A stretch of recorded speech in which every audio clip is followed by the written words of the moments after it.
एक भगत की कथा आती है, बड़ी सुंदर कथा है। एक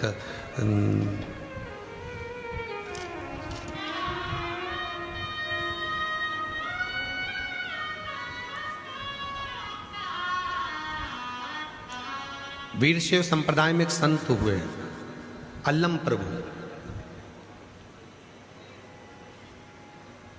शिव के बड़े उपासक थे। दक्षिण में वीरशैव संप्रदाय में एक संत हुए, अल्लम प्रभु, शिव के बड़े उपासक थे, शंकर के उपासक। 11 दिन हो गए थे, 21 दिन हो गए, भोजन नहीं किया था, भूखे थे, भूखे, कुछ नहीं था। और अल्लम प्रभु का कार्य क्या था कि जो भोजन मिलता था पहले शिव को देते थे, फिर खुद पाते थे, पहले शंकर को। बाबा जी भोजन नहीं मिला 20 दिन तक। अल्लम प्रभु ने, वीरशैव संप्रदाय के अंतर्गत अल्लम प्रभु भोजन करने के लिए बैठे, और जब भोजन करने के लिए बैठे तो कुछ है नहीं। 20 दिन निकल गए, 20 दिन नहीं मिला कुछ। एक दिन उन्होंने सोचा अब तो मुझे भिक्षा मांगने के लिए जाना चाहिए। मैं भूखा रहूं चल जाए, पर मेरा शिव भूखा नहीं रहना चाहिए, शिव भूखा ना। चले गए भिक्षा मांगने के लिए। भिक्षाम देही, भिक्षाम देही, आवाज लगा। अल्लम प्रभु से पूरे नगर के लोग चिढ़ते थे, क्योंकि ये कोई कार्य नहीं करे, केवल शिवजी शिवजी शिवजी शिवजी, भगवान शंकर शंकर शंकर शंकर। आप में से कई माताएं ऐसी हैं, कई मेरे जीजा ऐसे हैं, कई मेरी जीजियां ऐसी हैं, कई बेटियां ऐसी हैं, कई बुजुर्ग माँ बाप ऐसे हैं जो दिन भर शिव पुराण में ही लगे रहते हैं। तो घर के लोग भी चिढ़ जाते हैं कई बार। बताओ, बस बैठ गई टीवी खोल के, कथा कथा कथा कथा। तो कई बार पत्नियां कह भी देती हैं, क्या करूं दिन भर मोबाइल चलाऊंगी, तो तुम कहोगे कि दिन भर मोबाइल चलाती रहती है। और होता है कई बार एक सास बहू से भिड़ ली, लड़ ली, क्यों रही, ये दिन भर 2-2 3-3 घंटे तक तू मोबाइल में देखती क्या रहती है? तो दिन भर मोबाइल में क्या देखती रहती है? बहू से सास भिड़ ली।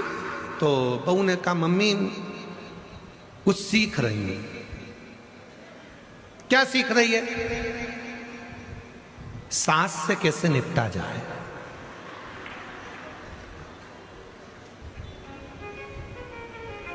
सास ने बेटे से कहा, कल मुझे भी मोबाइल लाके दे। बेटे ने कहा, मम्मी तू इतनी साल की हो गई, 80 साल की हो रही है, तू मोबाइल का क्या करेगी? 70-80 साल में आज तक तूने मोबाइल नहीं चलाया, तू क्या करेगी? मैं भी सीखूंगी बहू से कैसे निपटा जाए, मोबाइल पे सीख, इनसे निपटा कैसे जाए, ये होता है। तो शिव कथा कर रही है, दिन रात शिव शिव शिव शिव।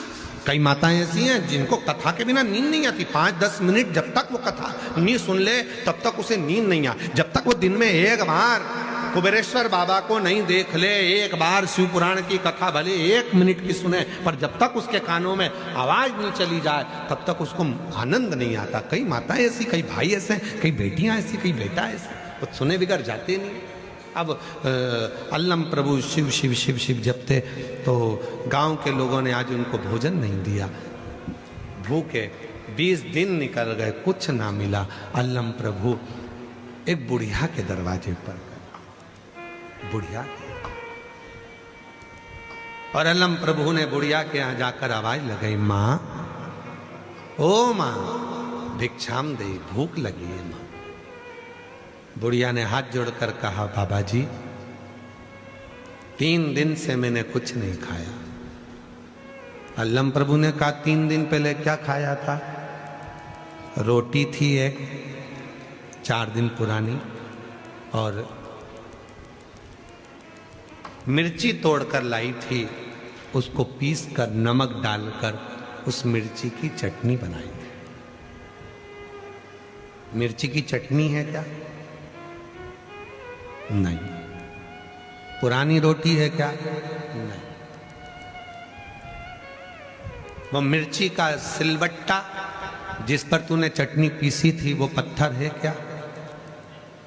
अल्लम प्रभु से उस बूढ़ी माँ ने कहा, हाँ वो मिर्ची का सिलबट्टा है, वो मिर्ची पीसने वाला पत्थर है, वो सिलबट्टा है, मुझे वही ला दे।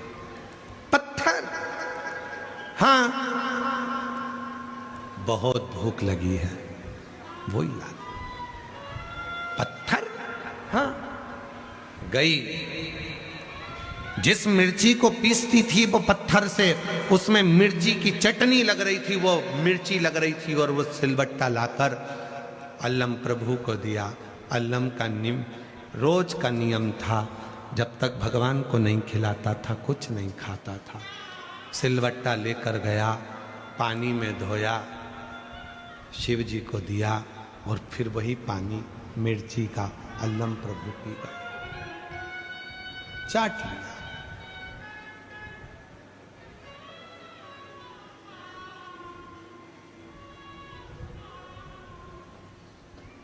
शिव प्रसन्न होकर, प्रकट होकर अल्लम प्रभु के सामने आए। अल्लम, तेरी भक्ति बड़ी प्रबल है, तू जो देता है, जो लेता है पहले मुझे देता है, मांग तुझे क्या चाहिए? अल्लम प्रभु ने कहा, जिसने मुझे आज का भोजन दिया उसके घर में संपदा दे दो। जिसने आज का भोजन दिया उसके घर में संपदा दे दो। शिव की ये दृष्टि अल्लम प्रभु पर थी। वो मिर्ची का सिलबट्टा दिया है, मिर्ची का सिलबट्टा, मिर्ची का पत्थर दिया है तेरे को, और तू कह रहा है कि उसको संपदा दे दो। अल्लम प्रभु कहते हैं कि कुछ तो दिया उसने, भले मिर्ची दी, पर मुझे दिया तो आप उसको संपदा दे दो। शिव कहते हैं, हे अल्लम प्रभु, आज तेरा ये शिव वचन देता है, मेरे शिव भक्त को जो किसी भी रूप में मुख झूठा करा देगा, उसकी संपदा शिव उसको प्रदान कर देगा। संपदा प्रदान। लोग कहते हैं सियोर वाला बाबा कहता है कि कथा में आओ तो किसी को टॉफी खिला दो, किसी को बिस्कुट खिला दो, पानी पिला दो, मुख झूठा करा दो, सियोर वाला बाबा कहता है। और पूरी कथा उठाकर देखना, तुम्हारे जयपुर में जितनी कथा होती है, किसी कथा में कोई बांटता हुआ नहीं मिलेगा। केवल एक शिव महापुराण की कथा ऐसी होती है जिसमें माताएं साथ में बिस्कुट टॉफी कुछ भी लेकर आती, अपने घर से रूखी रोटी ले आती, चटनी ले आती, कोई बनाया हुआ गणगौर पर कोई सामान बनता है मीठा नमकीन, वो तक लेकर आती है और बाजू वाले को देती है। क्यों? ये मुख झूठा कर ले। क्यों? क्योंकि शिव महापुराण की कथा कहती है, अगर किसी शिव भक्त का मात्र मुख झूठा हो जाता है तो घर संपदा से भर जाता है, वहां कमी नहीं रहती है। मुख झूठा। हम हमारी कथा में हमेशा कहते हैं 3 चीजें साथ लेकर चलो, पानी की 2 बाटल, एक छाता और एक ओढ़ने का कम्बल चादर साथ लेकर चलो। पानी की 2 बाटल इसलिए, एक बाटल तुम्हारे लिए और एक बाटल तुम्हारे आस पे पास में पड़ोसी में कोई भी रहता है, तुम उसको कुछ खिला नहीं सकी हो, कुछ नहीं दे सकी, तो अपनी पानी की बोतल लेकर उसका मुख झूठा करा दो। जीजी पानी पियोगी क्या? लो थोड़ा सा पी लो, एक घुट पानी पी लो, थोड़ा सा तो पी लो, ये पानी तो पियो, थोड़ा सा जल ले लीजिए, बस इसमें तृप्ति है। उसका मुख झूठा हो जा, मुख झूठा। अल्लम प्रभु, तुझे वो मिर्ची दी है और तू मिर्ची मुझे दिया और तू कहता है उसको संपदा दे दो। हाँ, उसे संपदा दे। वो उसने शिव भक्त का मुख झूठा कराया है। शिव भक्त